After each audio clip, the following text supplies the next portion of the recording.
Oi, pessoal, sejam muito bem-vindos novamente. Hoje nós vamos falar aqui sobre o naturalismo, um movimento que é contemporâneo ao realismo e que estudamos na semana passada, e que é uma espécie de ramificação, uma radicalização do realismo, e é o tema da nossa aula aqui desse vídeo, tudo bem? Vamos então continuar. Então, para dar só um contexto histórico, se vocês assistiram a aula passada sobre realismo, vocês podem perceber que o slide é o mesmo, né? Eu estou reaproveitando aqui o slide de contexto histórico do realismo, com algumas modificações que são mais específicas e para encaixar dentro do naturalismo. Ah, Isso por quê? Porque, como eu falei anteriormente, os movimentos são contemporâneos, ou seja, eles acontecem juntos.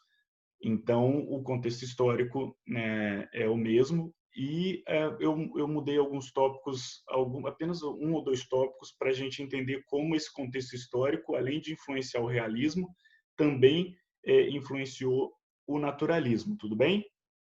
Então, nós temos aqui, dentro do século XIX, uma consolidação de ideais relacionados ao liberalismo e à democracia burguesa, tudo bem? Ah, Principalmente influenciadas pelo liberalismo do século XVIII, tudo aquilo que nós já vimos durante o romantismo. Temos um aumento da credibilidade e da confiança que as pessoas tinham na ciência, principalmente pela evolução tecnológica, que trouxe novas ferramentas e novas formas de estudar e explorar e atingir o conhecimento, além de evolução dos métodos de observação e experimentação. Então, os métodos de análise também foram aprimorados, também evoluíram nesse período, e, e foi um período de efervescência dentro da intelectualidade da época muito grande em diversas áreas, seja biologia, história, química, sociologia e por aí vai, tudo bem? Então, só para citar alguns exemplos dessa evolução, dessa mudança, nós temos aí A Origem das Espécies, publicado em 1852, o estudo do Charles Darwin sobre evolucionismo e a teoria, né, dos seres, da seleção dos seres adaptados, e o modelo atômico de Thomson também é um exemplo dentro da área da química, que foi desenvolvido nesse período por Joseph Thomson, e também estudos comportamentais houveram teve essa evolução dentro de estudos comportamentais. Um exemplo é a psicanálise de Freud, que também veio nesse período, no século XIX. Outra evolução dos métodos de observação e experimentação é o desenvolvimento do materialismo histórico, desenvolvido por Marx e Engels, que vai trazer uma outra forma de explicar a sociedade, principalmente pelas relações de produção coletiva e como isso vai pautar o funcionamento da sociedade. E aqui, especificamente para o Brasil, nós temos o contexto, vivendo nesse século XIX, um contexto de abolição da escravatura, proclamação da República e depois o golpe militar que derruba a monarquia e por aí vai. O aumento da população urbana. Esse aumento da população urbana se deve principalmente à segunda fase da Revolução Industrial, também estava acontecendo nesse período, e aí com o fortalecimento da Revolução Industrial, vieram novas fontes de energias, novas formas de produzir, novas formas de consumir, e também novas relações de trabalho, tudo bem? E aí, com isso, você tem um aumento da população urbana, das pessoas indo para os centros urbanos, tentando uma nova oportunidade e trabalhando nessas indústrias. E aí você tem a burguesia ficando cada vez mais forte. Como a burguesia defende esses ideais liberais e de democracia burguesa que nós falamos anteriormente, isso vai ajudar na consolidação. Esse domínio econômico da burguesia sobre a sociedade vai ajudar na consolidação desses ideais, tudo bem? Principalmente porque você tem esse aumento da população urbana e a burguesia ela começa também a mudar o foco, vamos dizer assim. Lá no Renascimento Cultural, nós comentamos do surgimento da burguesia e como ela era atrelada ao comércio, depois vai vir os bancos e por aí vai. E agora nós temos aqui a burguesia industrial, que eram os donos dos meios de produção dessas indústrias durante a Revolução Industrial.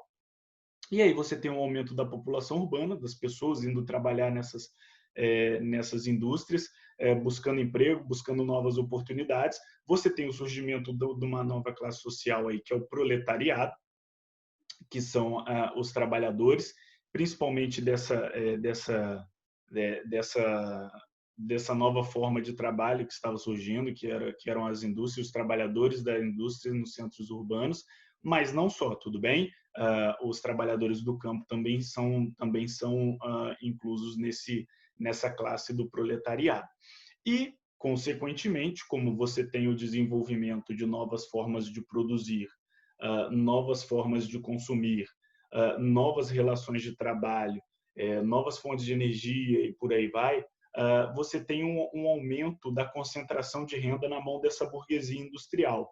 E aí a burguesia industrial começa a concentrar muita renda e fica pouca renda no resto da sociedade, na base da pirâmide social, para a maioria da sociedade.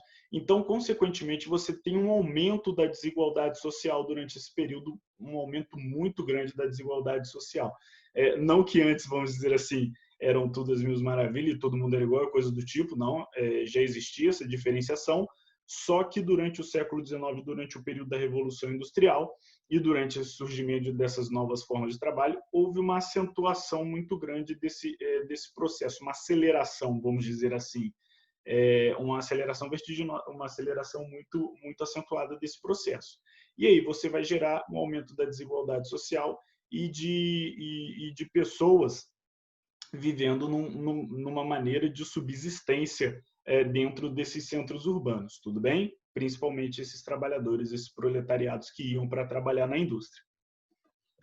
E aí, é nesse contexto todo que surge o naturalismo. O naturalismo, ele é considerado, vamos dizer, iniciado, né? O começo do naturalismo é com a publicação do Germinal, principalmente na Europa, que é de 1885, 1800 o surgimento na Europa, vamos dizer assim, né, a publicação final é de 1885, mas em 1880 você já tinha algumas edições desse livro, mas oficialmente, né, 1885, do Émile Zola, e ele é francês, um livro francês, doutor francês, e ele vai falar sobre as condições dos trabalhadores de uma mina de carvão. Então, a obra Germinal vai explorar todas essas relações de trabalho, e aí, de novo, o contexto histórico é muito importante nesse período. Vocês podem ver essa associação. Então, nós temos um período de aumento, né, dos centros urbanos, de revolução industrial, do surgimento do proletariado, novas relações de trabalho, e o Germinal ele vai falar justamente sobre isso. Ele vai falar sobre as condições dos trabalhadores de minas de carvão, e vai abordar todo esse aspecto que envolve as relações de trabalho, de produção, os sistemas vigentes e por aí vai. O naturalismo ele é considerado uma ramificação do realismo. Muitos autores às vezes nem consideram o naturalismo como um movimento em si e apenas um submovimento, né, abaixo do realismo. Por quê? Porque ele não rompe totalmente com o realismo. Ele mantém características do realismo, mas faz abordagens diferentes em relação ao que o realismo fazia. Então, o naturalismo ele é tido como uma ramificação do realismo, mas ele não chega a ser inteiramente um novo movimento. Tanto que muitas vezes, em muitas aulas, em muitos materiais que vocês forem estudar, o naturalismo e o realismo eles são abordados juntos, no mesmo capítulo. Por exemplo, uma apostila de algum cursinho ou um livro que você esteja estudando, ou uma abordagem, ou vamos dizer assim, um artigo, ou coisa do tipo. Então, eles às vezes eles são abordados até de uma maneira única, numa mesma aula, no mesmo capítulo. Aqui, eu resolvi separar para ficar mais dividido e melhor para entender cada um, porque como eles têm muitas similaridades, tanto realismo existem, né, muitas similaridades entre o realismo e o naturalismo. Se eu abordasse tudo junto, talvez ficasse um pouco confuso a diferença entre eles, e também ia ficar uma aula muito longa e maçante, vamos dizer assim, né? Então, eu preferi fazer separado, que eu acho que fica melhor para entender. Então, ele é uma ramificação do realismo, ou seja, uma radicalização do realismo. Ele pega algumas características do realismo e também o discurso do realismo e radicaliza, né? E aí o naturalismo ele é principalmente baseado na observação da realidade, assim como nós tínhamos lá no realismo. Isso também se repete aqui, de uma observação da realidade, de trazer uma associação, trazer essa ideia fiel da realidade, um retrato que eles consideravam ser o correto, vamos dizer assim, um retrato da sociedade que eles consideravam ser o real. E aí, influência do ambiente e hereditariedade, ou seja, eles vai ter uma característica muito importante aqui no naturalismo, que nós vamos falar um pouquinho mais para frente, então vou abordar agora só de forma superficial e depois nós nos aprofundamos, que é o determinismo, que é o meio influenciando o ser humano, que está exposto àquele meio, e como isso vai formar aquela pessoa, tudo bem? E aí nós temos o ser humano enquanto um produto biológico. De novo, como eu falei para vocês lá no realismo, o naturalismo ele também é baseado em provar pontos, em debater, em convencer o leitor sobre uma determinada visão. Então, os personagens das obras, dos romances, eles são meras cobaias dentro daquele ponto o qual o autor quer provar ou quer debater, tudo bem?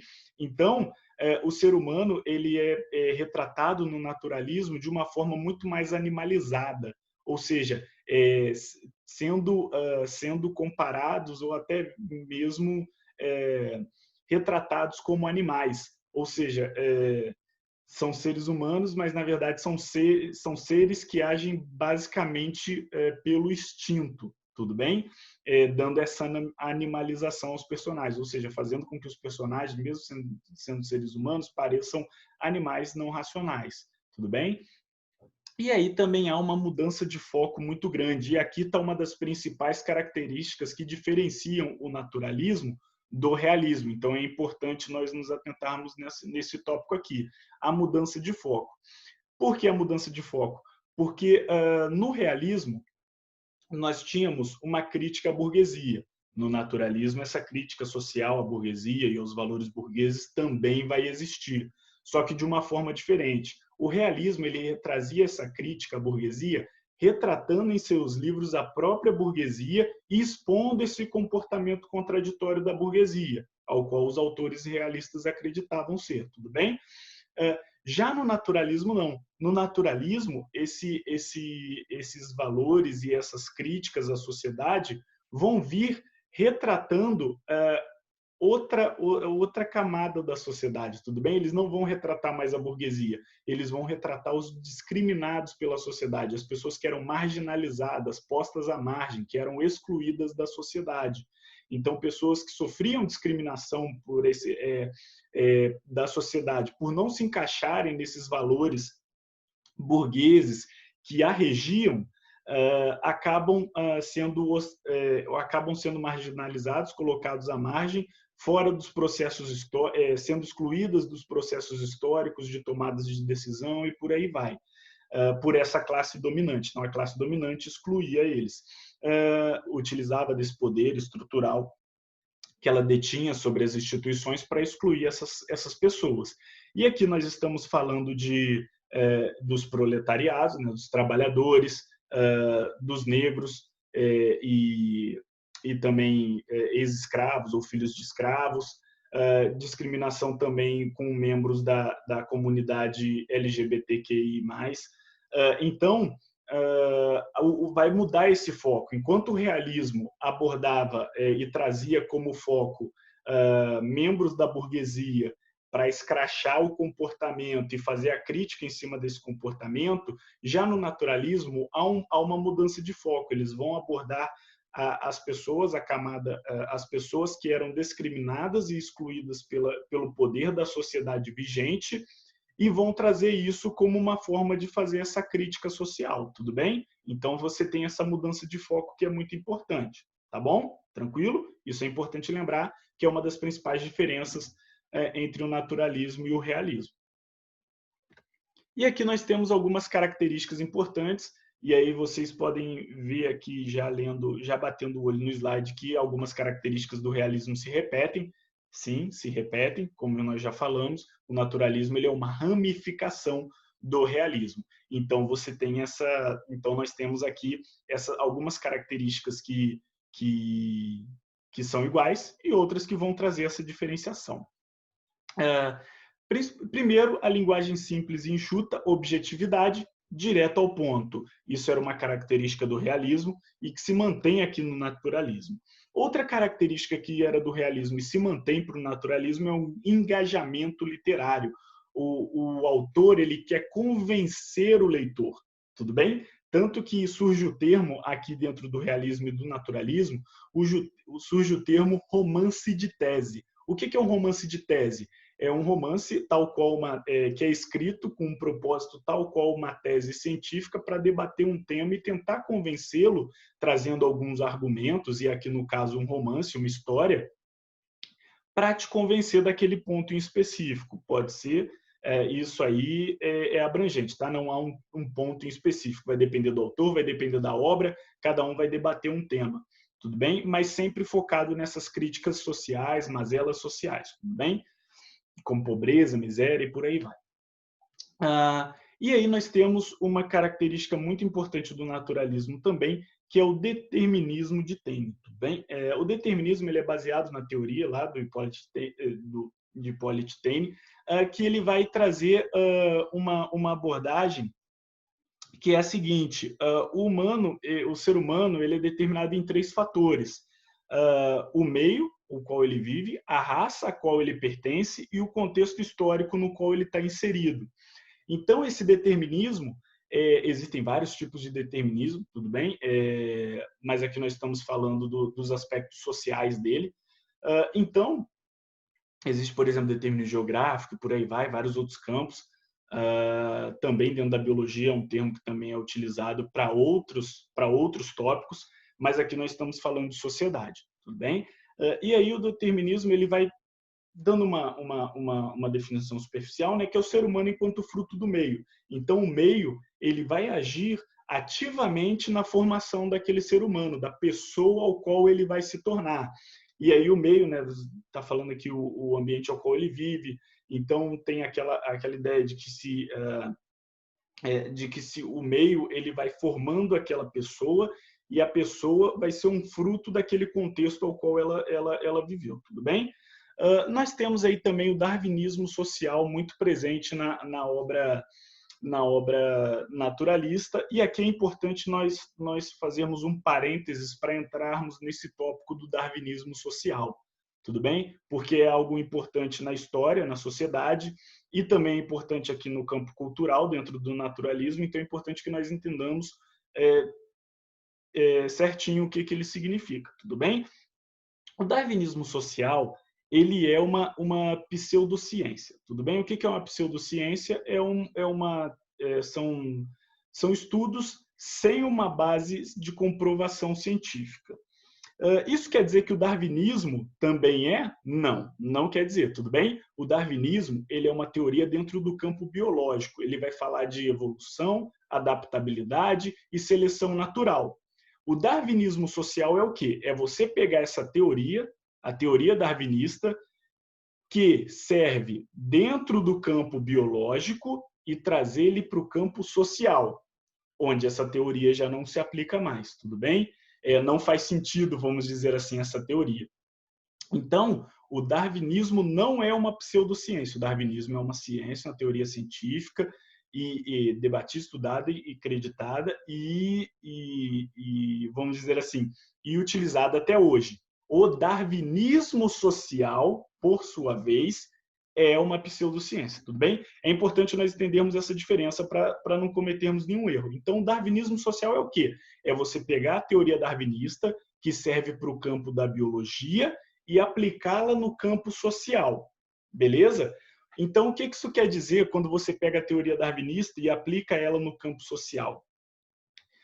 como nós temos lá um processo dentro do darwinismo no campo biológico, você tem todo aquele debate sobre evolucionismo, seleção natural e adaptabilidade ao meio, e aí, vamos dizer assim, propagação dessas características que tornam o ser adaptável a um determinado meio,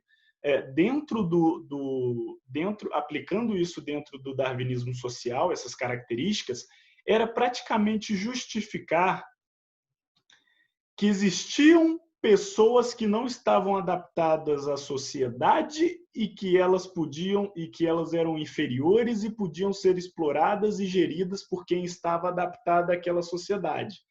E isso significa dizer o quê?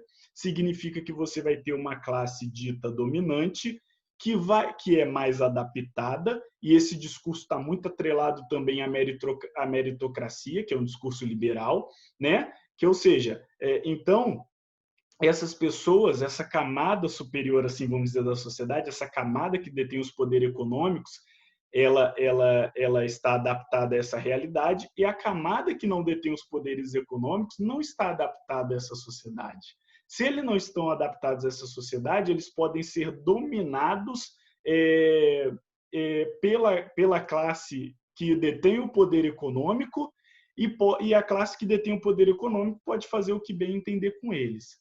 Isso, vocês podem perceber, pelo discurso aqui, não tem embasamento científico nenhum, e o darwinismo social acabou sendo algo muito perigoso, vamos dizer assim, porque ele foi um conjunto de ideias, principalmente no Reino Unido, nos Estados Unidos e na Europa Ocidental ali, que vai dar origem a discursos ainda piores, como a eugenia, como o racismo, como o imperialismo, o fascismo, o nazismo e por aí vai. Então, esse discurso do darwinismo social vai justificar a dominação de uma classe dominante a classes que não têm esse poder econômico, tudo bem? E é com base nessa eugenia que eles vão usar esse darwinismo social, que depois vai ser influência para a eugenia. Eles vão utilizar o que é eugenia, principalmente no campo social, aqui nós falamos, era tentar organizar as relações sociais através de características biológicas ou raciais. Tudo bem? Então, a eugenia, vários autores escreveram sobre isso e eram defensores sobre isso. Durante esse período, aqui no século XIX, a eugenia ela tinha esse caráter de ciência mesmo, ela era considerada uma ciência. Tanto que universidades super prestigiadas e tradicionais, como Oxford, por exemplo, tinham uma cadeira, eles tinham a matéria de eugenia em alguns de seus cursos. Entendeu? Então, a eugenia no campo social, tudo bem? É importante nós diferenciarmos, porque existe a eugenia no campo biológico, e é outra parada, é outra coisa, mas aqui nós estamos falando do campo social. E aí a eugenia no campo social é o quê? É você tentar pegar características físicas, raciais e biológicas de pessoas e justificar as relações sociais através dela. Ou seja, por exemplo, vamos supor, você pega pessoas ameríndios, né, pessoas que são do continente americano, europeus, africanos, asiáticos, eles possuem características físicas diferentes. Ou seja, pode ser cor da pele, tamanho de nariz, boca, olho, orelha, estatura média e por aí vai. Eles se diferenciam entre si. E aí os europeus, os brancos europeus, principalmente, do Reino Unido e da Europa Ocidental ali, eles tentavam justificar uma possível superioridade dos brancos através dessa eugenia, dessas características biológicas, dessas características físicas, e justificavam as relações sociais através dessas características raciais, vamos dizer assim. Então, eles pegavam as características físicas e raciais para tentar justificar, é por isso que o branco europeu domina economicamente e o asiático ou o africano não, ou o ameríndio não, tudo bem? Então é uma relação de racismo, tudo bem? Isso é importante nós entendermos. E essa relação, são essas teorias pseudocientíficas que eram acreditadas como científicas e reais no século XIX, que vai justificar um monte de coisa, principalmente o neocolonialismo, que é a exploração e a divisão, o roubo de terras africanas pelos países europeus, principalmente da Europa Ocidental, e o genocídio das populações africanas, como, por exemplo, no Congo, Costa do Marfim, Argélia, Sudão, por aí vai. Tudo bem? Então, o darwinismo social é importante nós entendermos por causa disso. E aí, todo esse período de neocolonialismo vai criar tensões também na Europa, o que vai culminar lá no século XX na Primeira Guerra Mundial. Mas isso aí é mais para frente que nós vamos falar mais especificamente, tudo bem? Então é importante nós entendermos esse darwinismo social. Lembrando, importante isso aqui, o darwinismo social é uma pseudociência. Por quê? Porque ela é o darwinismo tirado do campo biológico e colocado no campo social, tudo bem? O darwinismo social não se sustenta cientificamente. Isso não quer dizer que o darwinismo dentro do campo biológico sofra do mesmo problema. Não, o darwinismo do campo biológico ele é acreditado como teoria científica e é utilizado até hoje, porque ele se refere a um outro contexto, tudo bem? Quando você pega isso que funciona no campo biológico e traz para o campo social, essa teoria não se sustenta, tudo bem? E o darwinismo social ele acabou sendo o precursor de várias teorias e medidas que trouxeram bastante divisão e problemas para a sociedade, como já falei para vocês, como o racismo, como a eugenia, como o imperialismo, o fascismo, o nazismo de Hitler, depois, lá na metade do século XX também, vai se basear nesses princípios de eugenia e darwinismo social para tentar justificar uma possível superioridade da raça ariana, tudo bem? Então, é importante nós entendermos essa diferença entre o darwinismo biológico, que é o darwinismo que é provado e é uma teoria científica séria, com o darwinismo social, beleza? Não confundam esses dois, são coisas diferentes, beleza? É importante, desculpa repetir isso várias vezes, mas é porque é realmente muito importante, vocês não podem fazer essa confusão. Outra coisa que nós temos muito importante é o positivismo, de Auguste Comte, que é aquela coisa de tentar explicar a realidade de uma forma extremamente racional, utilizar métodos, vamos dizer, se apoiar nos métodos científicos e de experimentação para fazer isso. O cientificismo exagerado, tudo bem? Então, a ciência, assim como lá no realismo e também no positivismo, a ciência, a razão vai ser a única forma de enxergar o mundo, de ver a realidade, explicar essa realidade. Outra coisa que nós temos bastante presente é a descrição minuciosa, que é outra coisa que também já tinha no realismo e vocês podem lembrar. A descrição minuciosa é escrever tudo nos mínimos detalhes. Por quê? Para dar, como nós estamos falando de um autor que quer te convencer de algo, esse autor ele precisa demonstrar propriedade no que ele está falando. E demonstrar propriedade no que ele está falando, para demonstrar essa propriedade no que ele está falando, ele vai descrever tudo nos mínimos detalhes. Por quê? Para passar aquela sensação de que ele domina aquele assunto, de que ele domina aquele tópico e ele tem credibilidade para falar o que ele está falando para você, tudo bem? E outra coisa muito importante dentro do naturalismo, e aqui é outra característica que diferencia o realismo do naturalismo. Nós já tínhamos a primeira característica, que é a mudança de foco dos personagens principais, dos protagonistas. E aqui, no naturalismo, já é outra coisa. No naturalismo vai falar da miséria, do adultério, das mazelas sociais. O naturalismo ele é conhecido, vamos dizer assim, por abordar os cantos mais obscuros da alma humana. Então, o naturalismo, além dessa diferença de foco da abordagem, vai ter também uma diferença na temática, já que o naturalismo ele vai abordar alguns temas um pouco mais pesados, tudo bem? E aqui nós temos o Aloysio Azevedo, também Aloysio de Azevedo, que é o principal autor do naturalismo brasileiro, o autor, vamos dizer assim, que introduziu também o naturalismo no Brasil, que iniciou o naturalismo no Brasil. O naturalismo no Brasil iniciou com o Mulato, de 1881. O início é considerado o início do naturalismo brasileiro, e o Mulato ele conta a história do Raimundo, que ele era filho de escravos e ele era doutor, ele era formado e tal, mas ele, mesmo formado, mesmo sendo intelectual, tendo conhecimento vasto na área de estudo dele, ele era, vamos dizer assim, preterido ou diminuído pela burguesia, pela alta sociedade do Maranhão, que era onde se passava a história aqui do Mulato.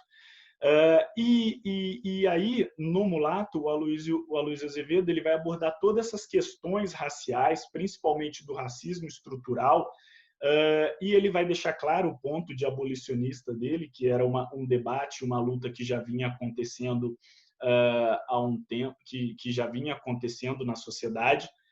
Ele também vai abordar essa luta, ele também vai mostrar o ponto de vista dele, que ele era um abolicionista. E o Mulato ele é um romance que causa um choque na sociedade. A sociedade, vamos dizer assim, principalmente a sociedade burguesa, não se sentia muito confortável lendo aquilo, porque aquilo, como eu falei para vocês, escancarava a hipocrisia ou os problemas daquela sociedade, dos valores que aquela sociedade mantinha. De novo, a crítica social já estava presente no realismo, mas aqui a crítica do naturalismo ela muda o foco, certo? Ou seja, ao invés de abordar algum membro da burguesia, ela vai abordar o Raimundo, que é um filho de escravos e era posto à margem da alta sociedade por causa disso, por causa desse racismo e das instituições que foram criadas com valores racistas e que também marginalizavam Raimundo, e que mesmo sendo um doutor, mesmo sendo formado e tendo um conhecimento vasto e sendo, vamos dizer aqui,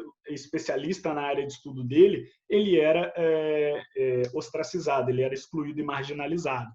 E aí o Aloysio Azevedo vai abordar essas questões raciais também, o que deixa a sociedade da época escandalizada, né? Porque, putz, não pode mexer nisso, que não sei o que, aquele debate todo de sempre, né?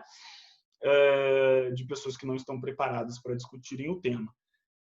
E aí ele vai abordar essas questões raciais, uma abordagem bem crua e realista, e como eu disse para vocês, o naturalismo ele é uma radicalização do realismo. Então, ao invés ao invés de só trazer aquela crítica, escrachar um pouco e trazer a crítica aos valores, o naturalismo ele vai escrachar, ele vai fazer isso de uma forma mais radical, mais aberta, mais explícita, não tão explícita assim, né? Porque a crítica ela está através do retrato da situação. Então, as situações, os problemas vão escalando de uma forma, às vezes, de perder o controle. Tudo bem? Por isso essa radicalização, essa radicalização em relação ao realismo. Porque a crítica ela não é, vamos dizer assim, explícita no ponto de o autor falar eu não gosto disso aqui. O autor ele não fala assim dessa forma explícita.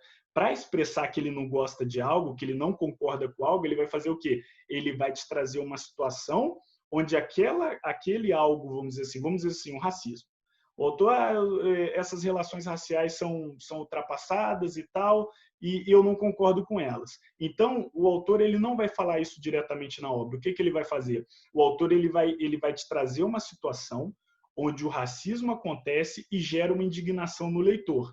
Ao gerar essa indignação no leitor e ao trazer aquela forma de preconceito e violência vil e injusta, o leitor vai se solidarizar e ali já está exposta a crítica e a situação pelo autor, tudo bem? O autor não necessariamente ele traz uma frase explicitando aquela crítica, ele traz uma situação que expõe aquela coisa, ele traz uma cena que expõe aquela situação, aquele problema, e aí já fica claro que o debate é em cima daquilo. É uma vamos dizer assim, é uma crítica através de demonstração da realidade.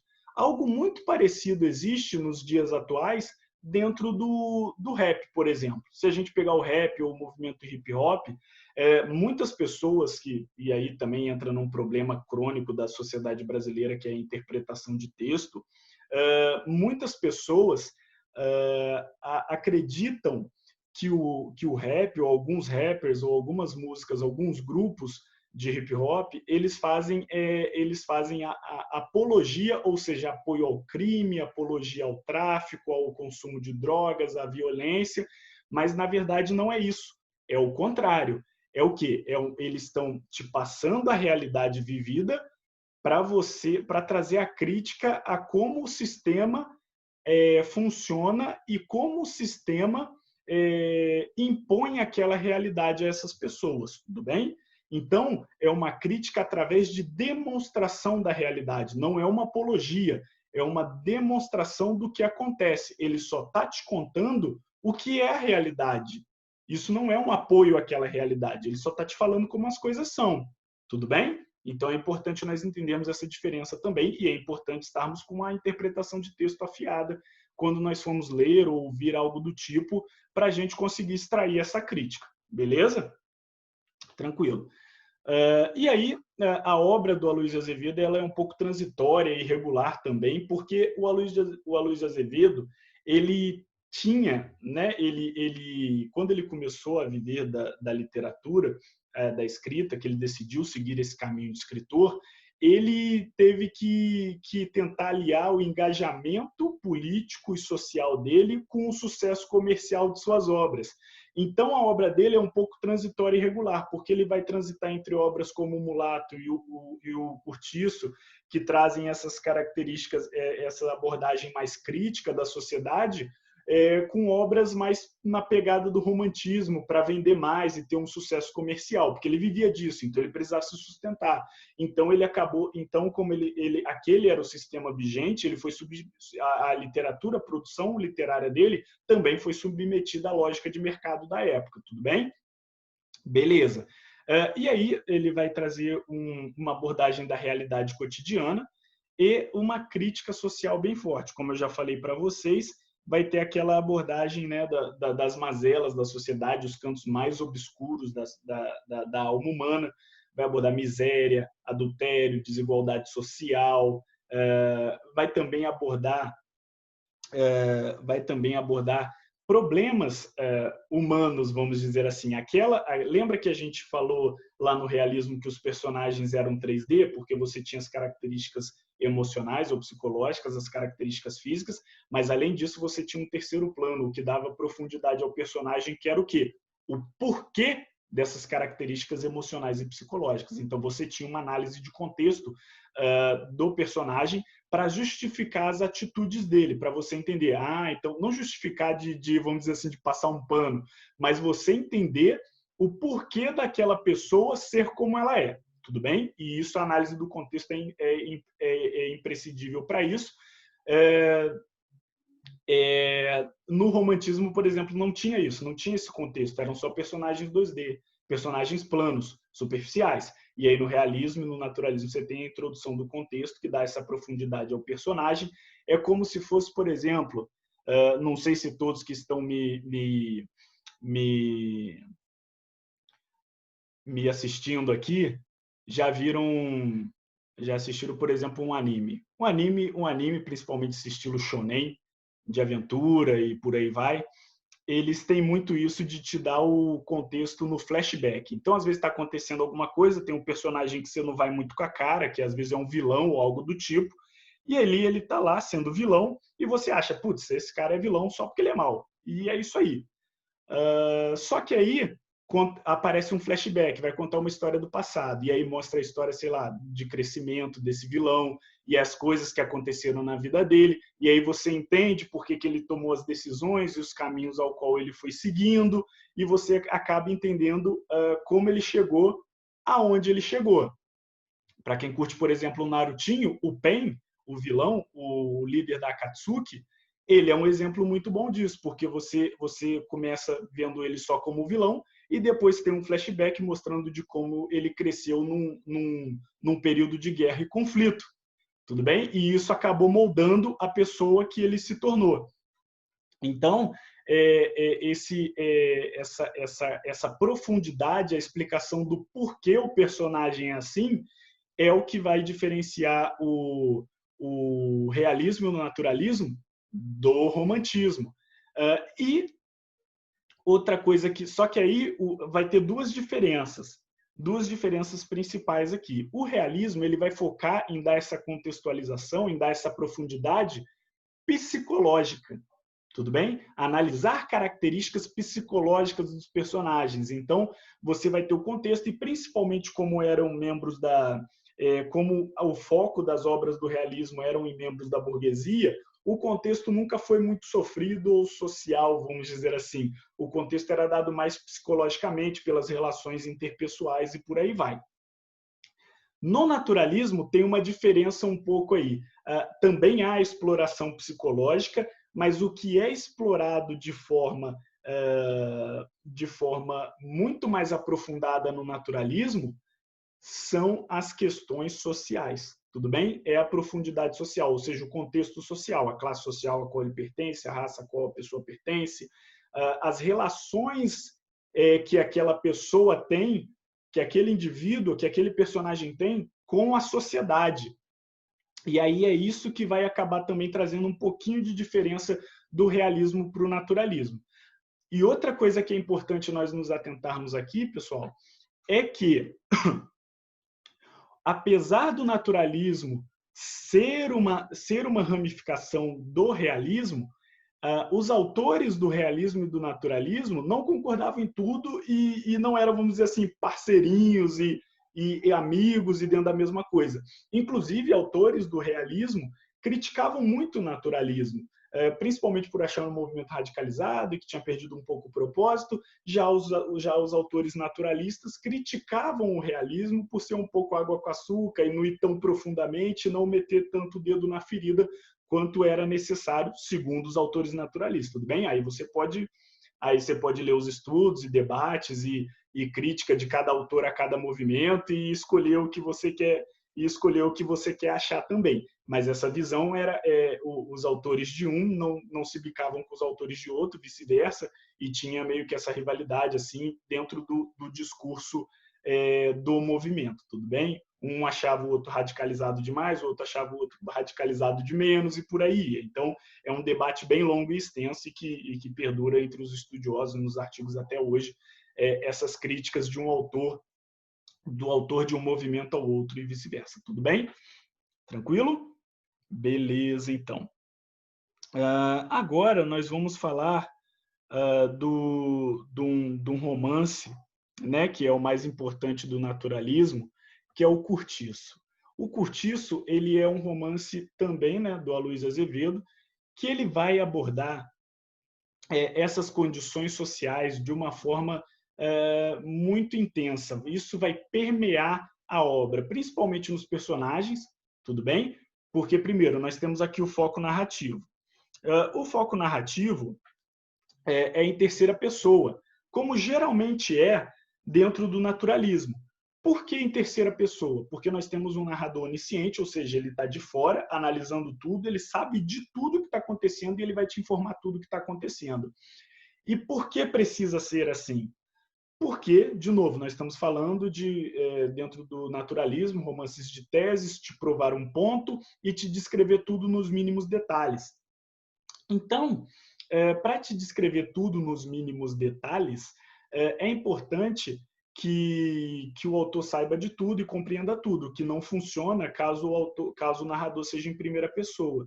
E o autor ele quer te convencer, ele quer argumentar com você, e aí, para fazer isso, é necessário, é melhor que seja um narrador em terceira pessoa.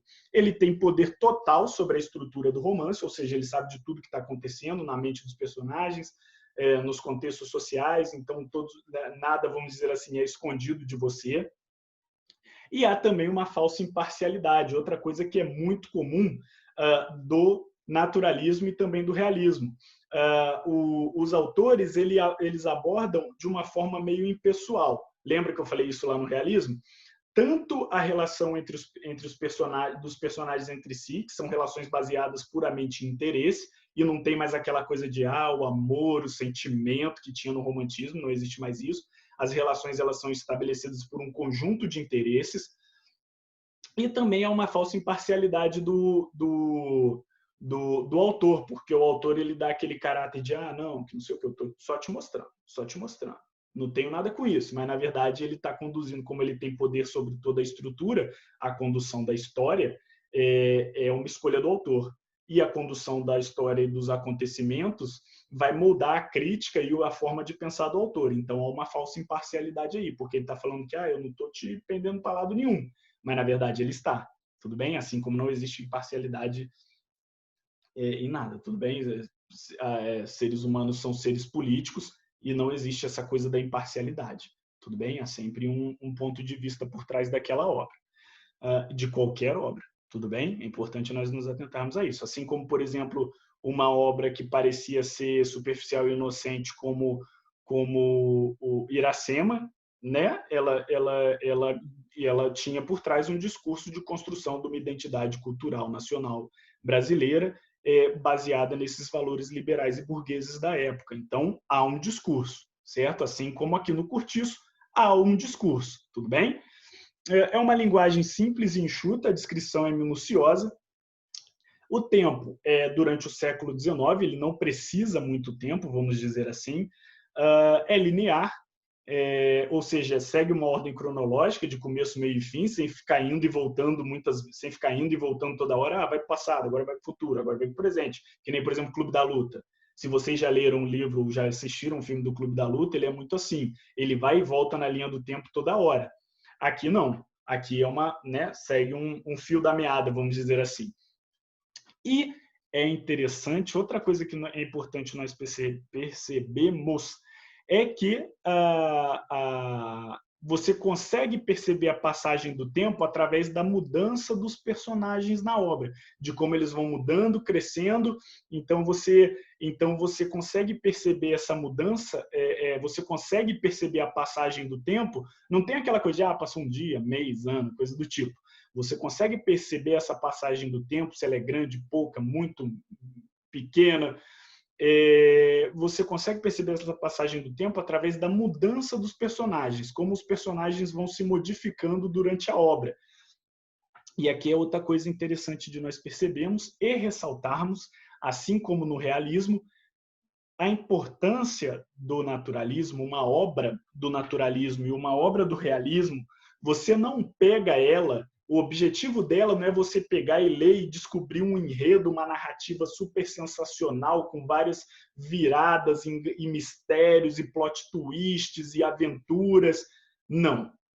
A parada do realismo, o objetivo do realismo, você lê uma obra do realismo ou do naturalismo focados em saber o desenvolvimento dos personagens. Então, as obras do realismo e do naturalismo, elas não se focam tanto em narrativas, em enredos mirabolantes, tanto que as histórias do realismo e do naturalismo têm como plano de fundo problemas cotidianos, problemas do dia a dia, pessoas do dia a dia, no realismo a burguesia, no naturalismo os trabalhadores, o proletariado, a base da pirâmide social, e também as pessoas excluídas que estão à margem da sociedade, que são excluídas pelos valores burgueses da classe dominante economicamente da época, tudo bem?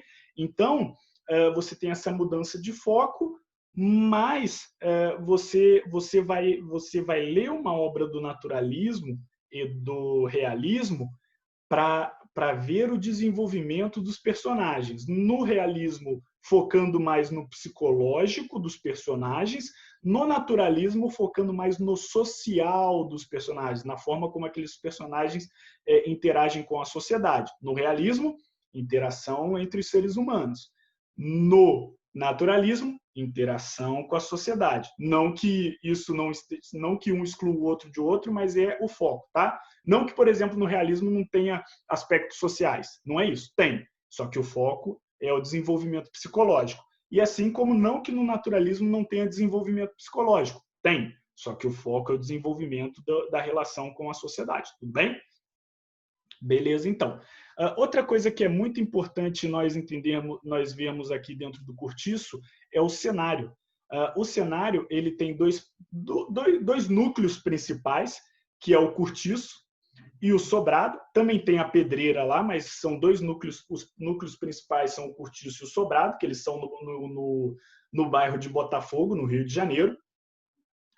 na cidade do Rio de Janeiro, né? E aí o Cortiço e o Sobrado, ele marca esse contraste. Eles estão na mesma rua, né? Dividido um do lado de cada rua, e eles mostram esse contraste. Dentro do Cortiço você tem os trabalhadores, a galera, né, a base da pirâmide social, o proletariado e as pessoas que estão à margem da sociedade e por serem marginalizadas e excluídas da sociedade, são impedidas de obterem alguma ascensão social através das engrenagens que moldam aquela sociedade.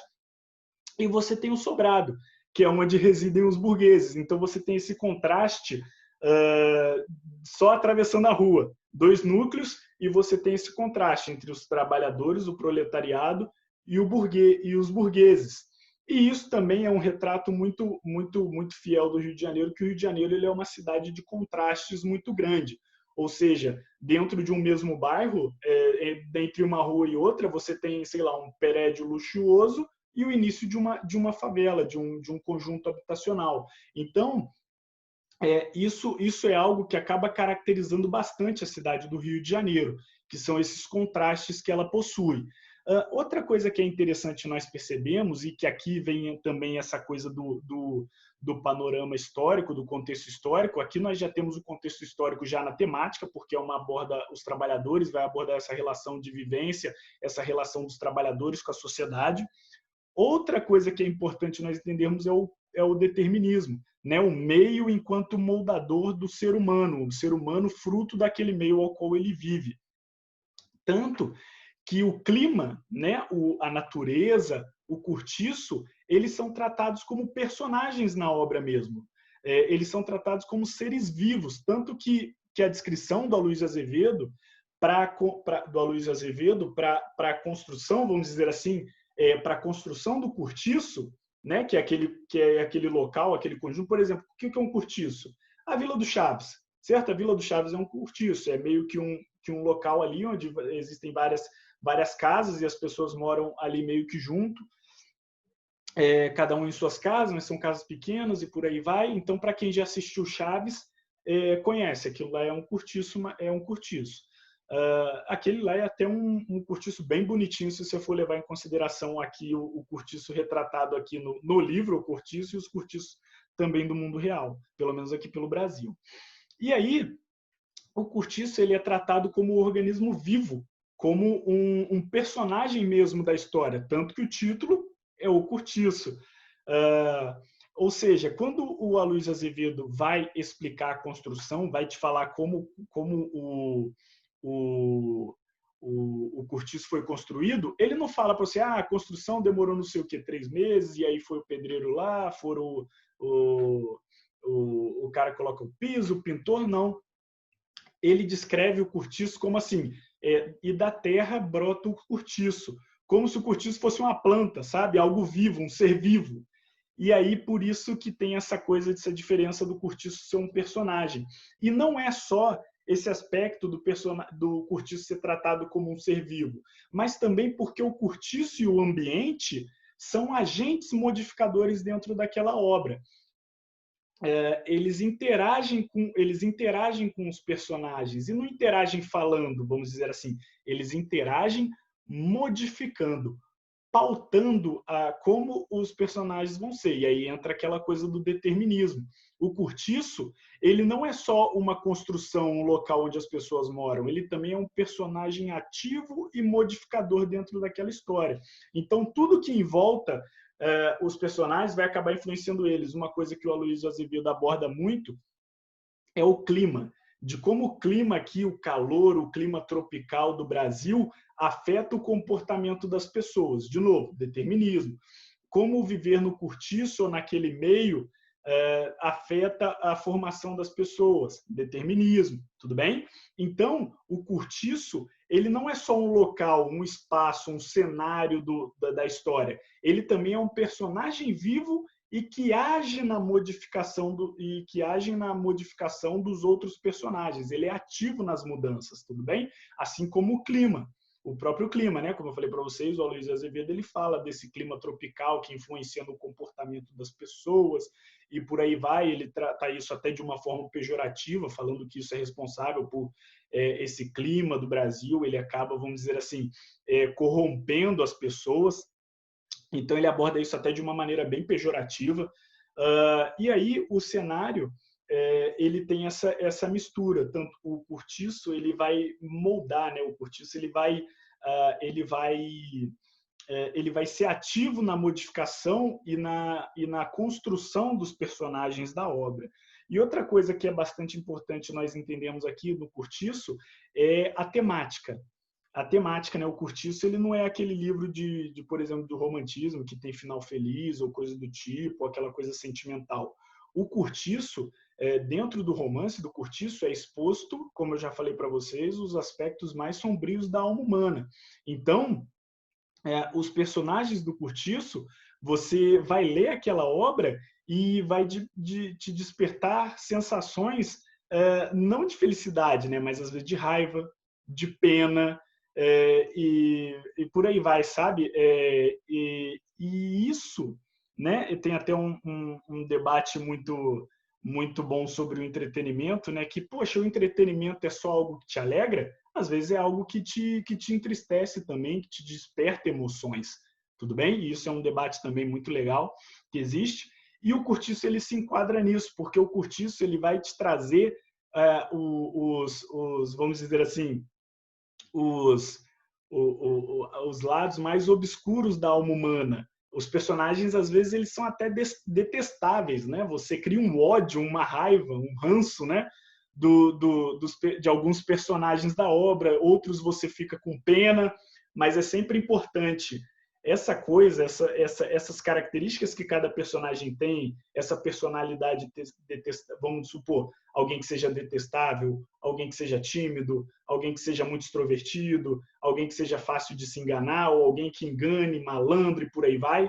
Isso tudo é abordado dentro da obra e mais, os personagens não são só assim porque são, há uma explicação, há uma contextualização do porquê os personagens são assim, porquê os personagens se tornaram isso, tudo bem? E aí é que entra a profundidade, o 3D, certo? A terceira dimensão de caracterização do personagem, que não é só, né, características emocionais e psicológicas, físicas e o porquê daquelas características. Então, todos os personagens têm uma contextualização e uma evolução.